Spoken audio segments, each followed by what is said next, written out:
You are listening to Grim and Stone, the Mountain Perspective. This podcast may contain objectionable language. Welcome to Grim and Stone, the Mountain Perspective. This is our take on what's happening in the world. Morning, Stone. Good morning. All righty. So how you doing? I'm doing fairly well. I'm a little beat up from yesterday's work. Well, yeah, I wasn't going to bring that up, but I'm paying my share of the price. All righty.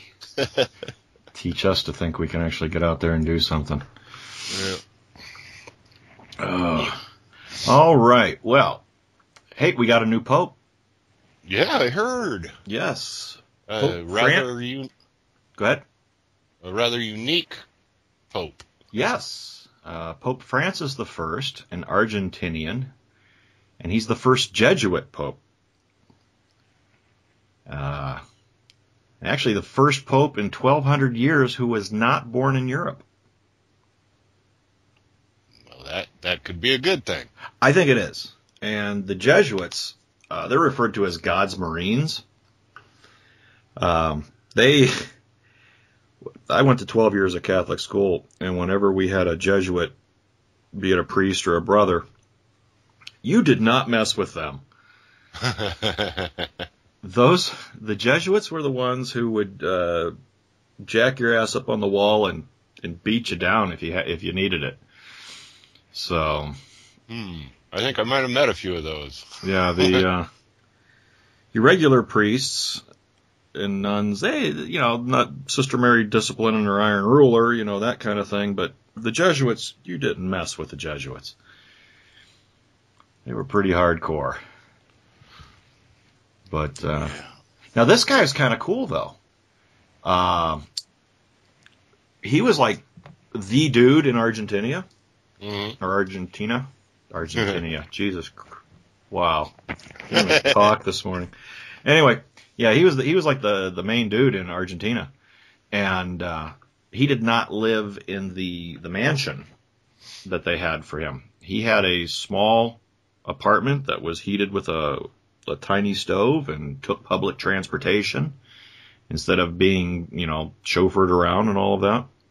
Very humble man. Well, good. So, isn't Argentina? Isn't that where? Isn't that the one where the president lived in his little family house on the farm and drove that old beater car? Maybe that was another South American country. I'm not sure. Donated his salary to charity and stuff. That I do not know. Oh. But Argentina, yeah, that's kind of cool. I mean, yeah. Still, we don't have a necessarily English-speaking pope, but well, I think it'll be a good thing because it breaks a long tradition of don't take it the wrong way, but it breaks a long tradition of European rule. Yes. And may allow for some expansion or new direction in some of the Catholic policies and their thought processes coming down from the Vatican on various issues. Well, I'll tell you, with the Jesuits, the ones that I knew back in the day, like I said, they were no nonsense, right? They were hardcore, and they're very, very devout to the oath that they've taken. Mm-hmm. Now, I'm not saying, because I don't know one way or the other, whether any Jesuits were involved with any of that bullshit with the kids and whatnot. But with this guy in charge, I'm quite sure there's going to be some house cleaning going on. Well, that's probably good. Yes, it's a damn good thing. There's a lot of house cleaning that needs to be done, at least in the one aspect that you mentioned. Yeah. They need to stop moving these guys around and, oh no, you touched little Johnny, so we're moving you to another state or something. Yeah, so then he can go touch little Timmy. Yeah, just they need to deal with that. Well, like, all the, I'm not, I don't think, now, how do I say this without it sounding like I'm talking it down? I don't think the problem is as widespread as the media would like us to believe. I'll agree with that. Yes, there's an issue, and yes, it needs to be friggin' handled. And these guys who are doing this crap, they need to be locked up and defrocked and all that mess, and they need to be done. But hell, a lot of the guys I grew up with, we were altar boys, we were choir boys. None of us were molested. Mm-hmm. And we went through 1, 2, 3, 4, at least 4 priests that I can think of off the top of my head. Nothing ever happened. Now, granted, maybe we just had 4 great priests, but there was no nonsense. There was no molestation. There was no nothing going on. And you weren't cute enough. Yeah, it's one of the guys that I used to hang with. He said that we should sue the Catholic Church for our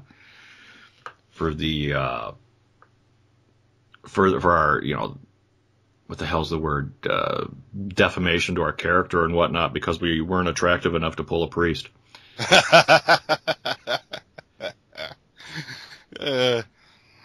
Yeah, I agree with you. I don't think it's as widespread as we're led to believe. I went to 2 or 3 different Catholic schools. My dad was Navy, so we moved, but we never had a problem. The only problem I had was, the floating nuns and the accuracy of their eraser toss. Yes. But we never had a problem like that. And I think the phenomenon of painting the entire Catholic Church in this light is much like what the media does with everything else. Yeah. They shine such a bright light on it that it becomes a focal point. And it could be, it could be 3 dozen people worldwide, and because of the media presentation, they'll make it seem like it's the entire establishment. Right. And what I find interesting is, I'm no longer Catholic. I'm a recovering Catholic now. But, I still have respect for the church. They never did me wrong. Mm-hmm. There was no issues there. But what I found interesting was when this stuff started to come out, all the Catholic haters were like, yeah, I knew it. I knew there was some bullshit like this going on. And then, and they just piled on. And it's like, okay, first off, why are you hating on the Catholics? Oh, the Crusades and blah, blah. Okay, for Christ's sake, that was how many centuries ago? You might want to let that crap go. And, it's just, I hope this guy, Pope Francis I, takes care of this mess, cleans it up, and he's named him, he took the name Francis after Francis of Assisi, who was big in helping the poor and whatnot.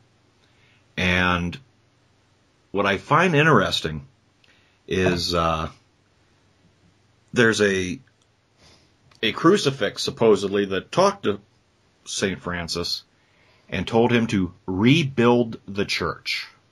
Uh-huh. And I'm thinking that's kind of perfect for right now. They need to rebuild the church and clean up their, mess, and then they'll be able to, move forward and do what they're supposed to do. So. Well, I'm no fan of the Catholic Church, but I'm not a foe either. I really hope that he can pull it off and he does clean up that mess. Yeah. But that segues into an interesting thing. What's your opinion on the Pope prophecy?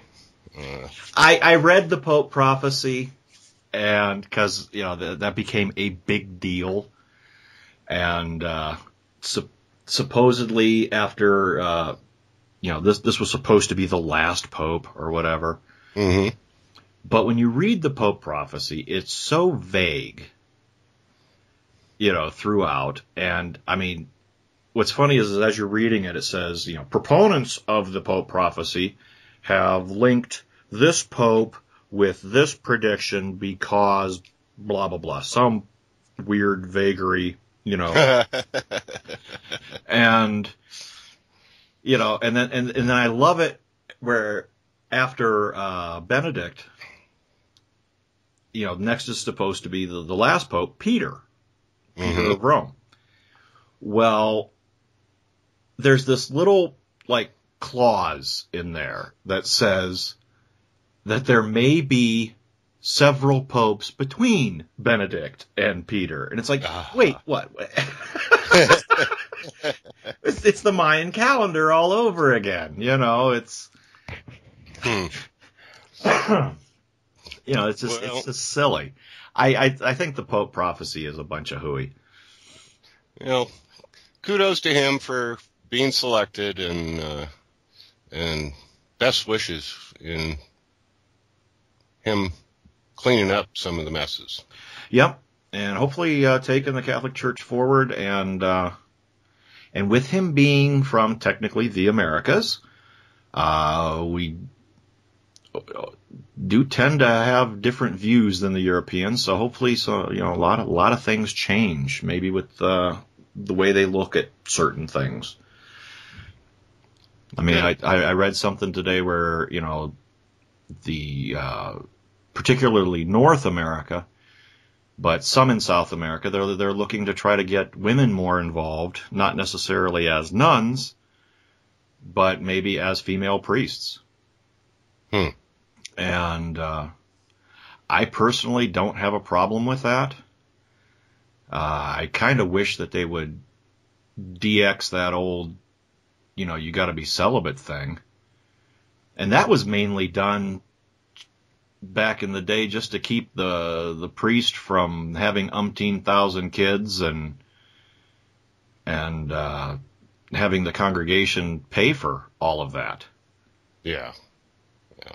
But I mean, I've known priests who, when they go on vacation, they'll take their little box of goodies for, doing last rites and stuff like that in case they're called upon while they're on vacation. But otherwise, they're not wearing their collar. They're not advertising that they're priests. And they're out taking care of business. Because you got to. It ain't natural. It's not natural not to.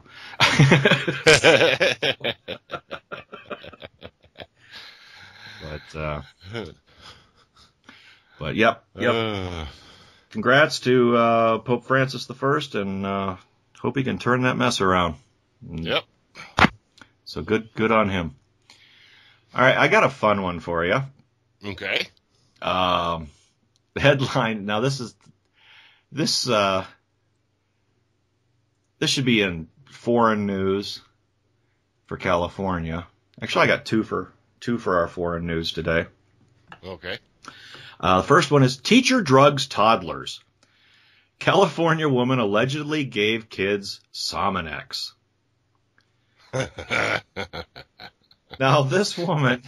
What's wrong with that? Well, what's funny? What I find absolutely hilarious about this, where is it? It's oh goodness, I can't remember. I can't find the quote.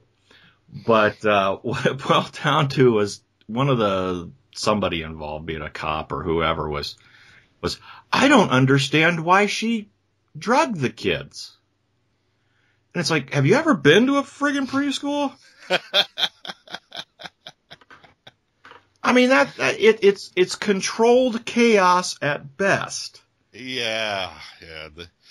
Just the noise level alone is enough to snap anybody. Oh, Kate, I mean, it's no secret, and I'm not ashamed of it. I have PTSD, and little kids are one of my triggers. Yeah. That would send me crying into the corner, into the fetal position, having all those kids screaming and yelling. But yeah, she doped up the kids with Sominex in their little juice cups and knocked all the little bastards out so that she could get some peace and quiet. Good for her. So that was good news, right? Well, she's been arrested and all that mess. And apparently when they arrested her, her mugshot, she was in her bathrobe. So, it'd be really nice if, for non-violent criminals, let the people get dressed.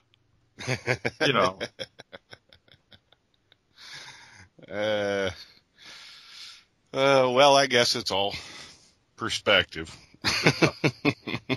All right. And my other one in foreign news, you remember Dorner? Oh, yeah. The cop who went on that rampage? Yep. There was a woman and her mother who were out delivering papers. And her truck got all shot up by some overzealous cops. You remember that? Yeah. Well, LAPD, or I think it was the chief or somebody. Yeah, Chief Charlie Beck. He pledged to provide a truck to this woman. And, replace the one that they shot up. Well, instead of getting her a truck equal to the one that she had, they were trying to give her an old beat up used, they didn't necessarily need to buy her a new one. Right. But, at least one equal to the one she had. Right. No, they tried to get her some old ratted up hoopty, truck. And, hers was a 4-wheel drive and they're trying to give her a 2-wheel drive. And then part of the deal was she's not allowed to sell it for a year. And when they give it to her, it has to be treated as though it's like she won it on a game show and has to pay taxes on it. No. And you're right. So there's a big to-do on that right now. And see, that just gives more credence to Dorner's rampage. Oh, I think so. I mean, they're supposed to replace, I don't think there's anything anywhere that says that they have to. Right. But dude came out publicly when they realized, oh, geez, we damn near killed 2 people who were not involved. And all they were doing was just driving down the road. It's not like they did anything. Right. And they just started shooting. They didn't try to pull them over. No, they just lit them up. So I think after this bullshit, they need to buy her a new 2013. What has she got there? She had a Tacoma. They need to get her a new friggin' truck and call it good and give it to her. Yeah. With no new no taxes, no nothing. Just here, sorry, our bad, and call it good. Well, and the other thing that they need to do is stop making a public media circus out of these things. You screwed up. Don't go out and announce that you're going to screw up again. Yeah. Jeez. But yeah, well. Yeah. There's a poll. This is on the LA Times. It says, does the LAPD owe these women a new truck? Yes or no? Yes, I think so. I mean, I think initially what they, like I said, had dude not come out publicly and said anything, probably what would have happened was her insurance company would have got a hold of them and they would have either repaired it or done whatever, right? Right. Because that's normally, I guess, how things would be handled. But because he came out and said, we are going to replace the truck, well, you know what? It's time to man up and, friggin' buy it out of his own pocket if he has to. Yeah. Gotta love them foreigners. Oh, you betcha. All right. The only other thing I have is a sports one. You got anything? I've got a couple. Okay. But you want me to go ahead? Yeah, go ahead. All right. Well, as long as we're talking about police and their issues. Yeah. Let's go to Cleveland, Ohio. Man. U.S. Justice Department's launched a full federal review of the Cleveland police policies over the possible use of excessive force by officers. Shock. Okay, now, I'm going to stop you for a second. Reason being, excessive force. Now, back in the day, my dad used to drive tow truck. Okay. And there was a guy. Okay, let me set this up. One of my dad's buddies was a cop, and my dad drove tow truck. And there was a guy that every Friday night, guaranteed, was going to go out, get drunk, and my dad's buddy, the cop, would pull him over. Okay. And then my dad would come and pick up the car, with the tow truck. This guy would be in the back seat of the car talking shit to the cop every Friday night. Every Friday night, the cop would lean in the car, tell him to shut up, and pop him in the mouth. Now, is that excessive force? I don't think so. That guy's got it coming because he's habitual. And it was, you and I both were in Germany. There's no police brutality over there. Because if you screw up, you got the ass whooping coming. And you got an ass whooping coming if you screw up. Yeah. So, all right. Sorry to interrupt you, but I just wanted to get that off my chest. It's just police brutality to a point is just pissing me off. Because I don't think it's as... A little perspective, I guess. Yeah. Well, they have the Cleveland mayor, actually, Frank Jackson, asked the federal authorities to do this investigation.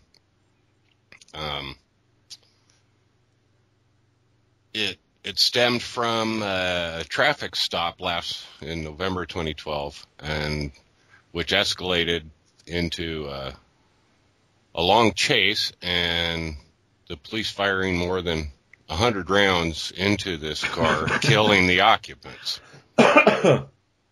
Rule 1, don't run from the cops. Yeah.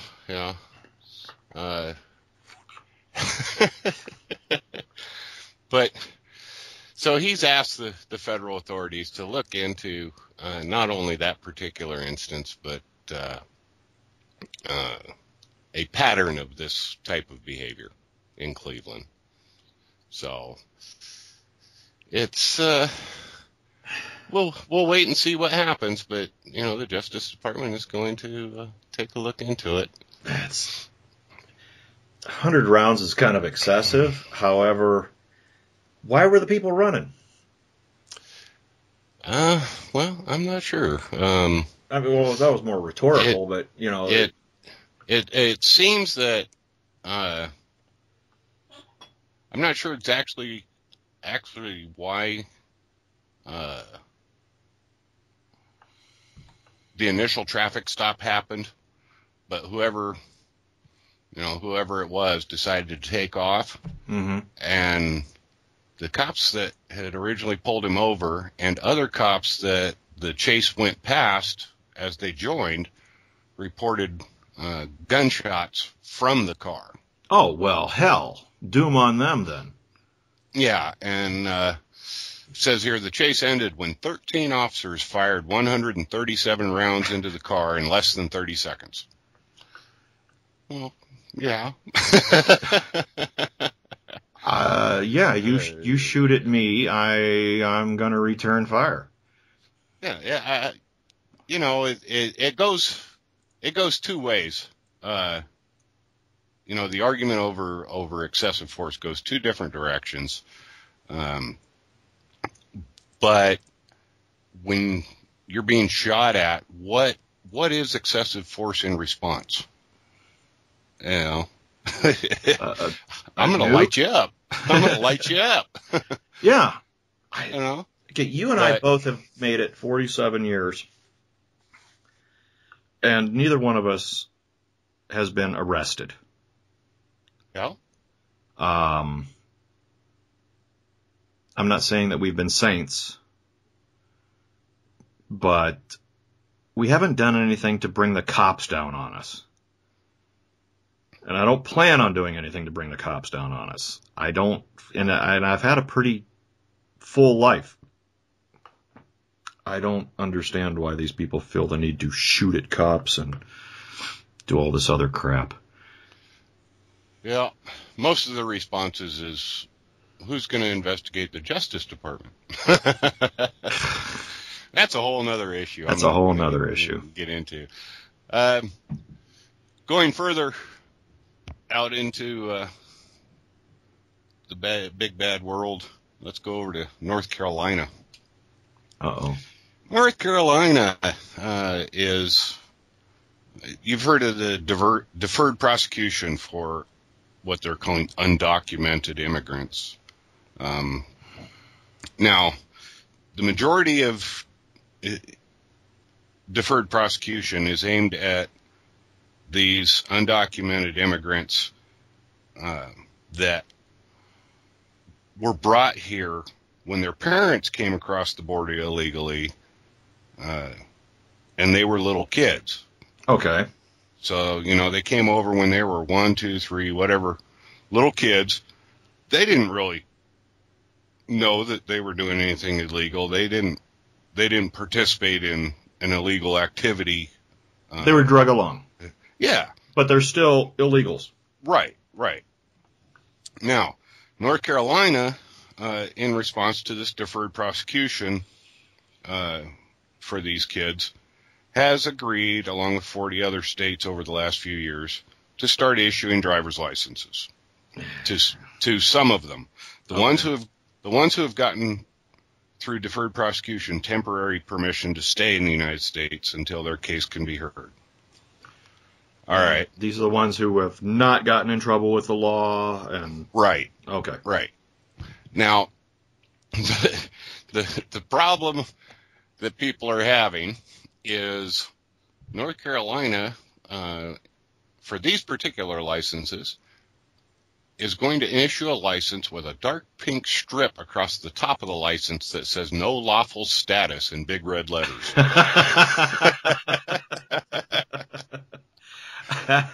And they're calling it the Scarlet Letter. Oh, no. And, of course, there's protests and threats of lawsuits and lots of... You're an illegal alien. You have no rights. Yeah. And, if you're going to force our hand into allowing you to get this driver's license, blah, blah, blah, we're going to make you wear the Scarlet Letter. Yeah. I don't see the problem. File an application, go through the process, and become an American citizen. Well, in comparison, the article says that no such complaints have emerged in Alabama, where licenses are stamped FN for foreign national. And that law takes effect, I believe, tomorrow. Well, because foreign national sounds better than no lawful status. Yeah. Well, and it's the reason it's not raising any red flags with the illegals is anybody that goes to Alabama that is from another country and does not have U.S. citizenship and obtains a driver's license. Okay, this could be a student from Saudi Arabia. Oh, okay. Visa. The license that they get is stamped FN. So Okay, so the no lawful status is announcing to the cop that just pulled them over for a blinker being out or whatever, this isn't illegal. Whereas the foreign national one is just, this could be just somebody, a student, whatever, from a different country. Right. And they're saying that it's by doing the no lawful status in North Carolina that they are marking these people for differential treatment. Excuse me while I choke. Well, they're getting preferential treatment by being allowed to friggin' stay. Yes, thank you. that was the reaction I was looking for. Oh, Jesus. So, anyway, let's get off of that. All right, here, let's go to sports. Yeah, let's do sports. Kobe Bryant is a big furry pussy. Okay. Dripping with cheese. He is the whiniest baby. Apparently in a game, when was this? Wednesday night. Last night. He sprained his ankle. Okay. Yes. Sprained his ankle and is now seeking revenge on Dante Jones. Now I watched the video with it to see if there was any like malicious undercutting or, the dude, did he bulldog him or whatever? No,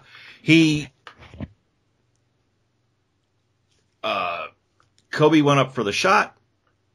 Dude kind of went for the block and then posted right underneath him. And then Kobe came down and his foot landed on top of Dante Jones' foot and his ankle rolled. But this is a thing.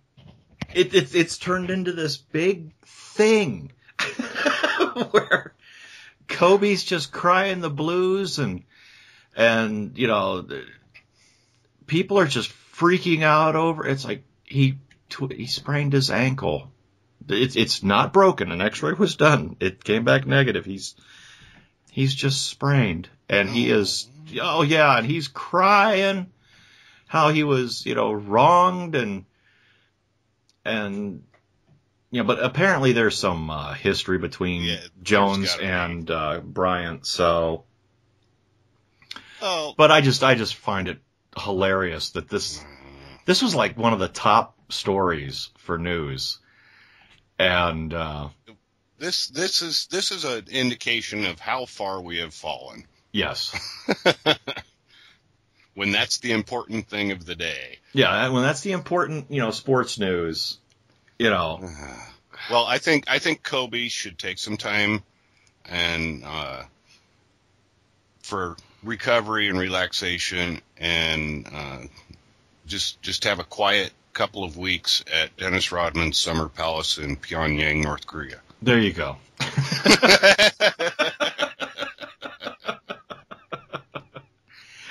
Hey, let's go to weather. We're going to do weather in Cincinnati, Ohio. And I'm going to tell you, you get beat up. No, I'm going to tell you why we're doing it in Cincinnati. We have a listener who lives in Cincinnati. Uh-huh. So, in honor of her, it is 34 degrees. Wind is 6 miles an hour out of the west.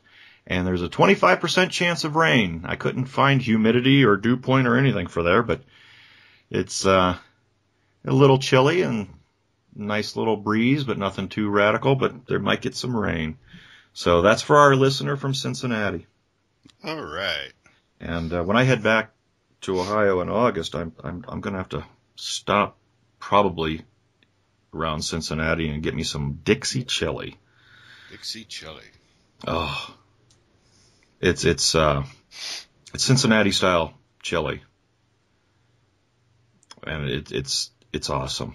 And the only place I've ever found it was in Ohio. So because that's Dixie. Yeah, it's also known as Skyline chili. Oh, okay. and love that stuff. I'm gonna get a inverted 3-way, and okay. our listener will know what that means. Our one listener. Thank you.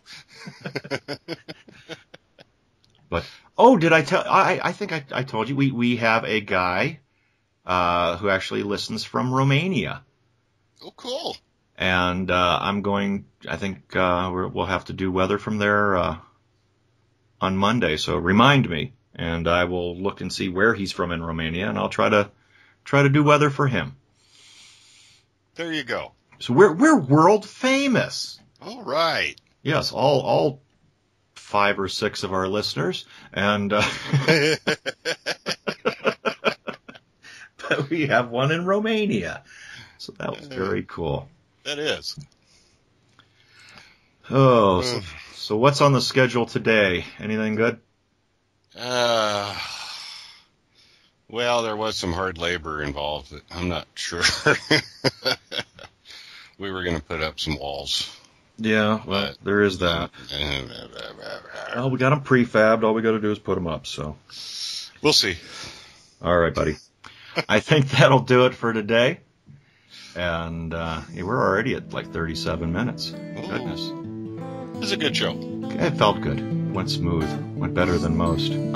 So, all right. I will talk to you soon, Stoney, and the rest of you, to our friends in Cincinnati and Romania and wherever else you may be. Thank you for listening, and we will talk to you on Monday. So have a good weekend. Take care. Bye-bye.